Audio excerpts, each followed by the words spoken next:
परिणाम यसले राजनीतिक सङ्कट मुलुकमा निम्त्याउँछ।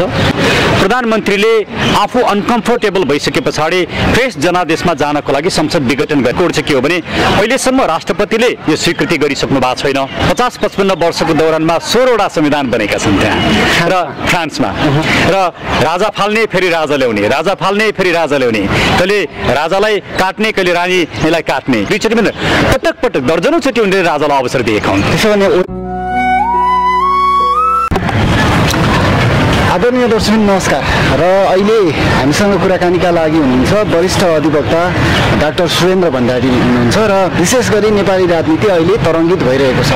अब यो अध्यादेशको कुराले त्यत्तिकै चाहिँ जनताहरूलाई चाहिँ अड्याइरहेको थियो भने अहिले फेरि चाहिँ अहिले आएर चाहिँ संसद विघटनको कुरा पनि अहिले आइरहेको छ। यसले चाहिँ कस्तो परिस्थिति ल्याउला भन्ने विषयमा हामी विशेष कुराकानी गर्छौँ।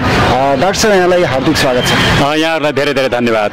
जुन खालको तपाईँहरूको आज कार्यक्रम पनि भयो, संसद विघटन चाहिँ कसरी हुन गयो, खास यसले कस्तो परिस्थिति ल्याउला अब दिनमा?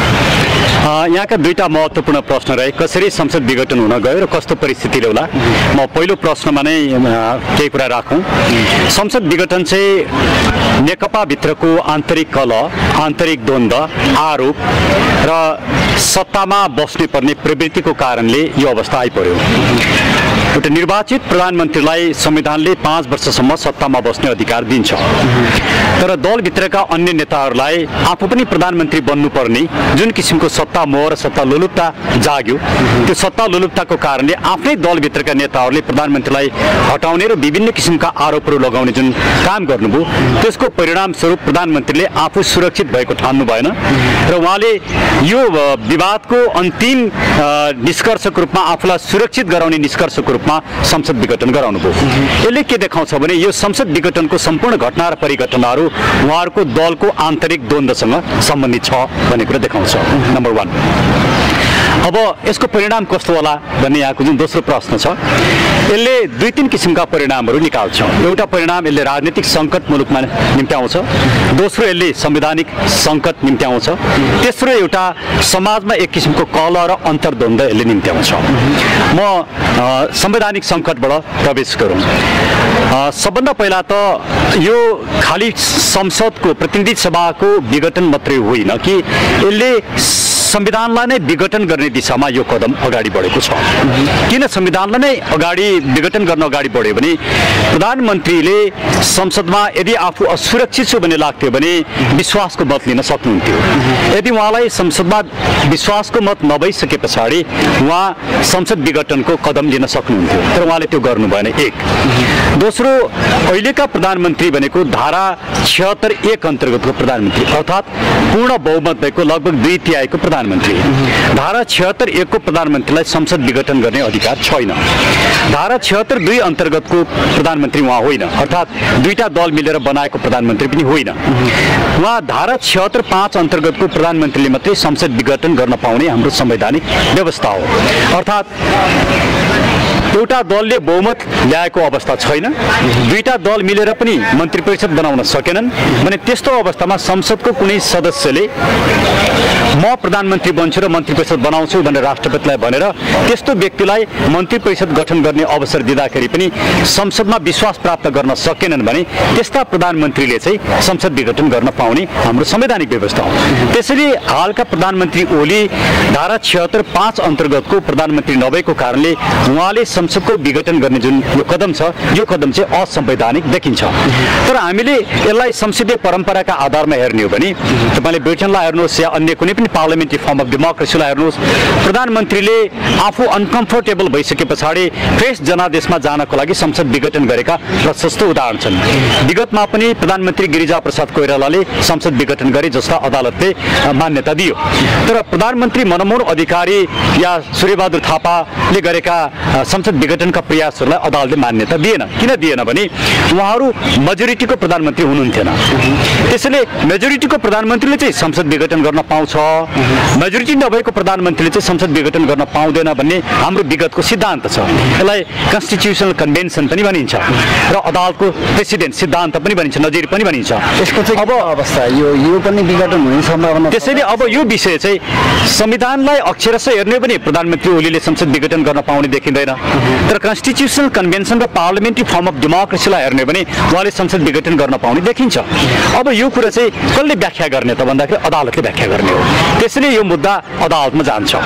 जस्तो अघि नै पनि मेरा मित्र दिनेश त्रिपाठीजीले भनिसक्नुभयो कि म अदालतमा जाँदैछु भनेर भन्नुभयो। सायद उहाँ या अरू विभिन्न लयरहरू जानु होला। अब अदालतमा गइसकेपछि अदालतले व्याख्या गर्ला, के व्याख्या गर्छ त्यस पछाडि नै आधिकारिक कुरा आउँछ। तर मेरो दृष्टिकोण चाहिँ के हो भने अहिलेसम्म राष्ट्रपतिले यो स्वीकृति गरिसक्नु भएको छैन। अब राष्ट्रपति चाहिँ प्रधानमन्त्री या मन्त्री परिषदले गरेको सिफारिसलाई अन्यथा गर्न पाउने हैसियत राष्ट्रपतिसँग हुँदैन। त्यसैले मेरो विश्वास के छ भने राष्ट्रपतिले यसलाई स्वीकृत गर्नु होला। यदि उहाँहरूको फेरि आन्तरिक कलह मिल्यो, खालि यो तर्साउने खेल मात्रै हो भनेदेखि यो संविधानमाथिको अर्को उपहास हो। त्यसैले समग्रतामा अब संवैधानिक सङ्कट सुरु भयो। यो संविधानले काम गर्न नसक्ने कुरा देखियो र यो संविधानको अब विकल्प खोज्नुपर्छ भन्ने कुरा प्रष्ट भयो। त्यसको पछाडिको अर्को कारण के पनि छ भने म तपाईँलाई एउटा ऐतिहासिक उदाहरण दिउँ। फ्रेन्च रेभोल्युसन दुनियाँका धेरै रेभोल्युसनहरू मध्येको सबैभन्दा महत्त्वपूर्ण रेभोल्युसन मानिन्छ। किनकि 50-55 वर्षको दौरानमा 16वटा संविधान बनेका छन् त्यहाँ र फ्रान्समा। र राजा फाल्ने फेरि राजा ल्याउने, राजा फाल्ने फेरि राजा ल्याउने, कहिले राजालाई काट्ने कहिले रानीलाई काट्ने, यस्ता कामहरू पटक पटक भएका छन्। यो सम्पूर्ण घटनालाई हेर्दा के देखिन्छ भने उनीहरूले प्रत्येकचोटि राजालाई मौका दिएका छन्, सच्चेर आऊ राजा, संविधानभित्र बस, संसदभित्र बस भनेर भने। तर राजा पटक पटकका अवसर दिँदाखेरि पनि संसदभित्र बसेनन्, संविधानभित्र बसेनन्। त्यही कारणले अन्ततः उनीहरूले राजालाई फाले। तर एकचोटि मात्रै होइन, दुईचोटि मात्रै, पटक पटक दर्जनौँचोटि उनीहरूले राजालाई अवसर दिएका हुन्। त्यसो भने नेपालमा अवसर दिन लागेको हो त। अनि यो सम्पूर्ण घटनाक्रमले के देखाउँछ भने अब राजालाई एकचोटि मुलुकले मौका दिनुपर्छ भन्ने कुरो त्यो दिशातिर यसले इङ्गित गर्छ। किनकि नेपालमा सबैभन्दा ठुलो दण्डित कोही भयो भने राजा नै दण्डित भए। तर राजाले सुध्रिने मौका त पाएनन् नि। उनी सुध्रिन्छन् कि सुध्रिँदैनन् हामीले सोध्न त सोधेनौँ नि। संसदले र पार्लियामेन्टले र नागरिकहरूले सोध्नु पर्यो, तिमी हिजोको जस्तो शासन गर्ने राजा हो भने हामीलाई चाहिँदैन, तर तिमी मुलुकको एकताको प्रतीक भएर बस्छौ, संविधानभित्र बस्छौ र संसदभित्र बस्छौ भने मुलुकको एकताको लागि तिमी जस्तो राजा चाहियो। किनकि अहिलेको यो संविधानमा देखेको जुन विग्रह छ, यो दल र दलीयकरण संविधानलाई पनि गुटकरण जुन गरिएको छ, यो विग्रहलाई समाधान गर्नका लागि पनि अब राज संस्थाको भूमिका देखियो। त्यसैले अब यो राजनीतिक सङ्कट चाहिँ मुलुकमा सुरु भयो। एउटा राजनीतिक विकल्पको कोर्स अब सुरु भयो। यो राजनीतिक विकल्पको कोर्सले चाहिँ काहीँ न काहीँ लोकतन्त्र सहितको राज संस्था अर्थात् हाम्रो भाषामा नागरिक तन्त्र सहितको राज संस्थाको स्थापनातर्फ अब मुलुक अगाडि बढ्छ भनेको देखाउँछ। त्यसै मैले यहाँलाई दुईटा कुरा भने कि यो एउटा संवैधानिक सङ्कट, एउटा राजनीतिक सङ्कट। यो दुईटैको निकास भनेको यो संविधान 72 को संविधानको विकल्प खोज्ने र अहिलेको गणतन्त्रको विकल्प खोजेर राज संस्था सहितको नागरिक तन्त्र स्थापना गर्ने। अब तेस्रो चाहिँ समाजमा यसले अब कस्तो अवस्था सिर्जना गर्छ भने विभिन्न किसिमका अवसरहरू, विभिन्न किसिमका विद्रोहहरू, अराजक गतिविधिहरू अब समाजमा हुन सक्छन्। त्यस्ता किसिमका अराजक गतिविधि भयो भने त्यसले मुलुकलाई विकास दिन सक्दैन। त्यसले सम्पूर्ण नेपाली नागरिकहरूलाई, तपाईँ जस्तो मिडिया कर्मीको अब ठुलो भूमिका छ। तपाईँले एकदमै सचेत हुनु पर्यो। मुलुकलाई केन्द्रबिन्दुमा राखेर तपाईँका गतिविधिहरू सञ्चालन हुनु पर्यो। यदि मुलुकलाई केन्द्रबिन्दुमा राखेर मुलुकको राजनीतिक स्थायित्व र स्थिरतालाई केन्द्रबिन्दुमा राखेर गतिविधि सञ्चालन गरिएन भने मुलुकमा विखण्डनकारी गतिविधिहरू सिर्जना हुने, मुलुकमा विग्रह सिर्जना हुने र राजनीतिक अस्थिरता उत्पन्न हुने काम गर्छ। त्यसले कसैलाई पनि फाइदा हुँदैन। त्यसैले तपाईँ जस्तो मिडिया र हामी जस्ता नागरिक समाजका प्रत्येक व्यक्तिले अब भन्नुपर्ने समाजमा विग्रहको अवस्था नहोस्, अराजकता सिर्जना नहोस् र अब मुलुकको राजनीतिक विकल्पको विषयमा छलफल गरौँ र एउटा निष्कर्षमा पुगौँ र त्यो निष्कर्षलाई अब हामी सबैले आत्मबोध गरेर त्यसलाई स्थापित गरौँ। हाम्रो विचारमा, मेरो विचारमा राज संस्था सहितको लोकतन्त्र नै अबको विकल्प हो, संघीयताको खारेजी अबको विकल्प हो, धर्मनिरपेक्षताको खारेजी अबको विकल्प हो। त्यसैले यी तीनटा पक्षलाई हामीले ध्यान दिन सक्यौँ भने यो अहिलेको संसद विघटनले जुन किसिमको चुनौती सिर्जना गर्छ त्यो चुनौतीलाई अवसरमा रूपान्तरण गर्नुपर्छ भन्ने मलाई लाग्छ। त्यसो भने संविधान पनि खारेज हुन सक्छ। अहिलेको 72 को संविधानलाई पनि चुनौती हो यो त ठुलो चुनौती हो नि। किनभने जसरी उहाँले पटक पटक अध्यादेश ल्याइरहनु भएको छ, संविधानमाथिको आक्रमण हो। जसरी संसद विघटन गर्नुभयो त्यो गर्न बाध्य बनाइयो। यो प्रधानमन्त्री ओलीको रहरले भएको होइन यो संसद विघटन, त्यो कुरामा हामी क्लियर हुनुपर्छ। उहाँकै दलभित्रका नेताहरूले उहाँलाई बाध्य बनाए। किनकि संसदीय व्यवस्थामा एउटा प्रधानमन्त्रीलाई 5 वर्षसम्म शासन गर्ने अधिकार हुन्छ। उनले संविधान बर्खिलाफ काम गरे भने अविश्वासको प्रस्तावबाट हटाउनुपर्छ या उनीमाथि मुद्दा चल्न सक्छ, कानुनी प्रक्रियाबाट जानु पर्यो। तर राजनीतिक रूपमा तिमी 2 वर्ष प्रधानमन्त्री हो, 2 वर्ष प्रधानमन्त्री या 2.5 वर्ष तिमी हो, यो भागबन्डा गर्ने कुरा होइन नि। मुलुकलाई भागबन्डा गर्न हुँदैन, राजनीतिलाई भागबन्डा गर्नु हुँदैन। त्यसैले उहाँको दल र गुटभित्र के देख्यो भने राजनीतिलाई एउटा मुलुकलाई भागबन्डा गर्ने जुन प्रवृत्ति देख्यो त्यसले संविधानलाई पनि बचाउन सकेन, त्यसले गणतन्त्रलाई पनि बचाउन सक्दैन र अहिलेको सिङ्गो राजनीतिक उपलब्धिलाई नै सङ्कटमा पार्यो। त्यसैले हामी के भन्छौँ भने यो मुलुकको 62-63 को आन्दोलनको एउटा सबैभन्दा ठुलो राजनीतिक उपलब्धि भनेको नागरिकमा रहेको सार्वभौम सत्ता, त्यसलाई सबैले संरक्षण गर्नुपर्छ। त्यही धरातलमा टेकेर अब राजाले पनि नागरिकको सार्वभौम सत्तालाई स्वीकार गरेर यो मुलुकलाई बचाउनको लागि राजाले पनि जिम्मेवारी लिनुपर्छ, तर शासन गर्ने राजा होइन, एउटा मुलुकको एकताको प्रतीकको रूपमा।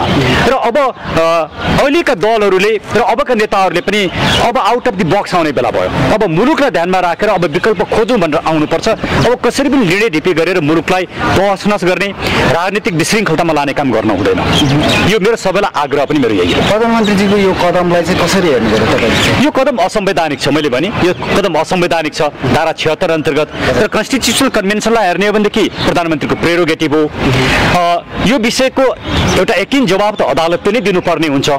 मेरो विचारमा, मेरो व्यक्तिगत विचारमा अहिलेको संविधान र 47 सालको संविधानमा फरक छ। 47 सालको संविधानले प्रधानमन्त्रीलाई संसद विघटन गर्ने प्रेरोगेटिभ दिएको थियो। अहिलेको संविधानले खाली धारा 76(5) को प्रधानमन्त्रीलाई मात्रै दिएको छ।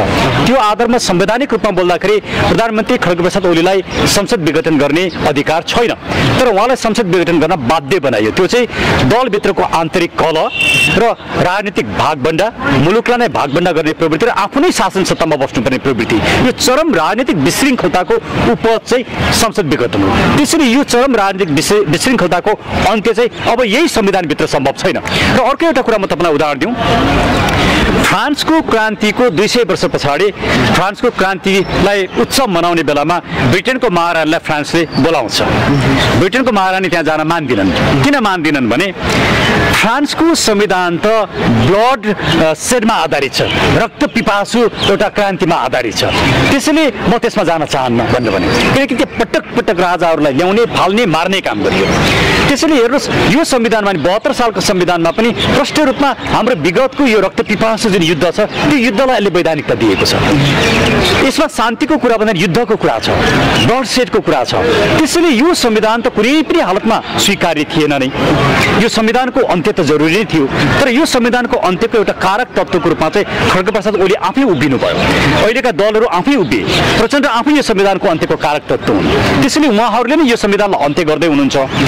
अब यसको एउटा हामीले विवेक सम्मत रूपमा र स्वस्थ रूपमा र राजनीति दाउपेचका आधारमा नभएर मुलुकलाई केन्द्रबिन्दुमा राखेर विकल्प खोज्नुपर्छ। त्यो विकल्प भनेको राज संस्था सहितको लोकतन्त्र, अर्थात् हाम्रो भाषामा नागरिक तन्त्र सहितको राज संस्था, संघीयताको खारेजी, धर्मनिरपेक्षताको खारेजी, नागरिक आयोग जसले सम्पूर्ण भ्रष्टाचारीहरूलाई कानको दायरा मिलेर कारबाही गर्नु पर्यो, र नागरिक सरकार। अबको सरकार भनेको दलको सरकार हुनु हुँदैन, किनकि आजको मुलुकको सम्पूर्ण समस्याको स्रोत नै दलहरू भए। त्यसैले कम्तीमा 2 वर्षको लागि दलहरू नभएको नागरिकहरूको सरकार बनाउनु पर्छ, जसले निर्वाचन प्रणालीमा सुधार गर्नुपर्छ, भ्रष्टाचारीहरूलाई कारबाही गर्नुपर्छ, शिक्षा र स्वास्थ्यलाई निःशुल्क र गुणस्तरीय बनाउनु पर्छ, रोजगारीको सृजना गर्नुपर्दछ, अहिलेको ब्याङ्किङ प्रणालीहरूमा सुधार गर्नुपर्दछ। यति काम गरेपछि निर्वाचन गर्नुपर्दछ र दलभित्र पनि सुधार गर्नुपर्दछ। यस पछाडि मात्रै मुलुकले एउटा राजनीतिक स्थायित्व प्राप्त गर्दछ। डाक्टर साहब, अन्तमा एउटा मात्रै प्रश्न छ। हजुर, अब नेपाली राजनीति कसरी अगाडि बढ्ला? नेकपाको विवाद लगायत प्रतिपक्ष पनि त्यसरी नै तातिरहेका छन्। अब त सडक आन्दोलन नै हो। अब दुईटा किसिमका आन्दोलन हुन्छ। एउटा नेकपाभित्रको एउटा गुट अब संसदको प्रतिनिधि सभाको बैठक बोलाउनेतिर लाग्छ, जुन असंवैधानिक हो। त्यो कसरतमा लाग्छ। उहाँहरूको बिचका अब छिनाझाप्टी, एकअर्कालाई आरोप गर्ने, तीभित्र भायोलेन्सका अवस्थाहरू सृजना हुन्छन्, जुन राम्रो होइन। तर उहाँहरू अब त्यसमा जानुहुन्छ दुर्भाग्यपूर्ण तरिकाले। दोस्रो, यो विषय अदालतमा उठ्छ। तेस्रो, यो विषय अब सडकमा उठ्छ। हामी यसलाई सडकमा उठाउँछौँ, अदालतमा पनि साथीहरूले उठाउँछन्, त्यसमा हामी पनि सहभागी हुन्छौँ। र नेकपा भित्रका गुट उपगुटहरू यसलाई संसदीय प्रक्रियामा पनि लिएर जाने कोसिस गर्छन्। त्यसैले यो तीनटा परिवेशमा अब मुलुक केही समयसम्म रुमलिन्छ र अन्त्यमा निकास चाहिँ सडकबाटै आउँछ, शान्तिपूर्ण र अहिंसात्मक आन्दोलनबाटै निकास आउँछ। अबको एउटै मात्रै निकास भनेको नागरिक सरकार हो। अब दलको सरकारले मुलुकलाई बचाउन सक्छ। अहिलेको दलहरूले चाहिँ कहाँ 2 वर्षसम्म यो दलमा सुधार गर्नुपर्छ। दलका नेताहरू जो भ्रष्ट छन् उनीहरूमाथि कारबाही गरिनुपर्छ, कानुनको दायरामा ल्याउनुपर्छ। उनीहरूले भ्रष्टाचार गरेर कमाएको सम्पत्ति जफत गरिनुपर्दछ, त्यसलाई शिक्षा, स्वास्थ्य र रोजगारीमा लगाउनु पर्दछ, गरिबी निवारणमा लगाउनु पर्दछ। अहिलेको निर्वाचन प्रणाली त लुटतन्त्रमा आधारित छ, पैसामा आधारित छ। मतदान किन्ने, मतदाता किन्ने, यो सम्पूर्ण कुरामा परिवर्तन गरिनुपर्दछ। व्यापक रूपमा निर्वाचन प्रणाली सुधार गर्नुपर्दछ, अनि मात्रै निर्वाचन गर्न सकिन्छ। साँचो अर्थमा अब डेमोक्रेसीलाई बचाउने हो भनेदेखि निर्वाचन प्रणालीमा सुधार नगरिकन गरिने निर्वाचनको कुनै महत्त्व छैन। त्यसैले खड्गप्रसाद ओलीले संसद विघटन गरेर जुन मध्यावधि गर्नको लागि वैशाख 23 गतिको दिन घोषणा गरेका छन्, मलाई लाग्छ त्यो दिनमा निर्वाचन हुनेवाला छैन। यो खालि एउटा औपचारिकताको लागि उहाँले गर्नुभयो र त्यो दिन चुनावै भए पनि त्यो पैसामा गरिने, गुन्डाहरूका आधारमा गर्ने चुनावको कुनै अर्थ छैन। निर्वाचन प्रणालीमा हजुर विघटन फिर्ता हो उहाँहरूले गर्न सक्नुहुन्छ। उहाँहरूको कुनै भर छैन, किनकि उहाँहरूलाई संविधान होइन, उहाँहरूलाई सिस्टम होइन, कसरी सत्ता टिकाउने भन्ने मात्रै उहाँहरूको खेल हो। सत्ता टिकाउन उहाँहरूले जे पनि गर्नुहुन्छ, ती सम्भावनाहरूलाई इन्कार गर्न सकिँदैन। हस्, यहाँहरूलाई पनि धन्यवाद, धेरै धेरै धन्यवाद।